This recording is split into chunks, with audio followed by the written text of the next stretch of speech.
Hello সবাইকে, আজকে করব গন্ধরা চিকেন টিক্কা। তো সবার আগে দেখো এখানে বোনলেস আমি চিকেন নিয়ে নিয়েছি, আর চিকেনগুলোকে আমি অনেকক্ষণ গরম জল, নুন আর ভিনেগার দিয়ে ভিজিয়ে রেখেছিলাম, যার জন্য চিকেনটা অনেক সফট হবে। তারপরে ভালো করে চিকেনটা ধুয়ে আবারও নুন, গোলমরিচ গুঁড়ো, আদা রসুন পেস্ট আর সয়া সস দিয়ে প্রথম ম্যারিনেট করে রেখেছি। সেকেন্ড ম্যারিনেশনের জন্য আমি নিয়েছি ধনেপাতা, কাঁচা লঙ্কা আর একটু করে বরফ দিয়ে ভালো করে পেস্ট করে নিয়েছি। তো চিকেনটা আবার ম্যারিনেশন করবো, দিয়ে দিব গন্ধরাজ লেবুর রস আর সেই ধনেপাতা পেস্টটা, আর দেবো লেবুর খোসাটা, গ্রিন অংশটা যে আমি গ্রেট করে দিয়ে দিব। তারপর স্মোকি স্মোকি ফ্লেভারের জন্য আমি নিয়েছিলাম একটা কয়লা, এটাকে জ্বালিয়ে একটু বাটিতে রেখে এটার উপরে দিয়ে দিয়েছিলাম সর্ষের তেল, যাতে ধোঁয়াটা বের হয়। তোমরা বাটারও দিতে পারো বা ঘিও দিতে পারো, আমি সর্ষের তেলে দিয়ে ঢেকে রেখেছিলাম।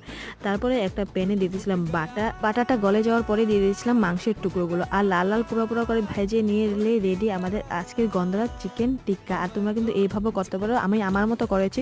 তোমাদের কিরকম লেগেছে অবশ্যই জানিও। তো আজকের মতো টাটা, দেখা হচ্ছে নেক্সট ভিডিওতে।